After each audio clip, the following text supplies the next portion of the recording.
नमस्कार जय जगन्नाथ। तो सकाल गोटे मिनी ब्लॉग को आपण को स्वागत। तो काली मो सहित घटी जाइथिबा किछि मुहूर्तर घटना सेटा को आज मैं वीडियो माध्यम रे कहूछि।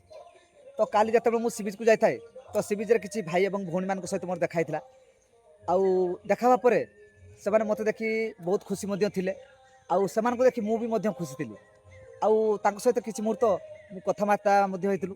आउ से कथाबार्ता हवा मध्य रे कि आमे एते निकटस्थ रहि जाइथिलु जे कथारे कथारे एमती बहुत कथा जाइथिलु।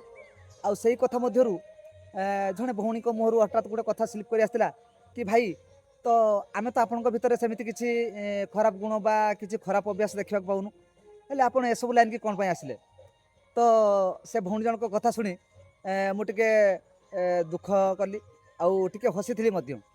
आउ दुखटी भी एइथिपाई करथिली जे जेहेतु सेमाने मते गोटे मोर एते सपोर्टर बा मते एते सारा भल पाइया दवा परे भी तांको मनरे मो पाई किछि ना किछि टिके भी संदेह अछि। आउ जोंटा कि से मते आज पचार देथिले तो से कथा शुणी मु भी तांको तांको प्रश्नर उत्तर देथिली कि देखंतु भौणी जदि आजिकल दुनिया जदि देखिबा तो भल अपेक्षा खराबटा को समस्त पसंद करती। आउ जोंटा कि आपण माने निश्चित भाव में जानी पारथिबे। तो ठीक सेमती प्रत्येक मनुष्यर किछि ना किछि आशा थाए किछि ना किछि करिया पई। तो मोर भी सेमती किछि आशा थिला। आ जतेबेले मु भलो करी देखिया पई चेष्टा कली तो सेटा केही पसंद कलेन।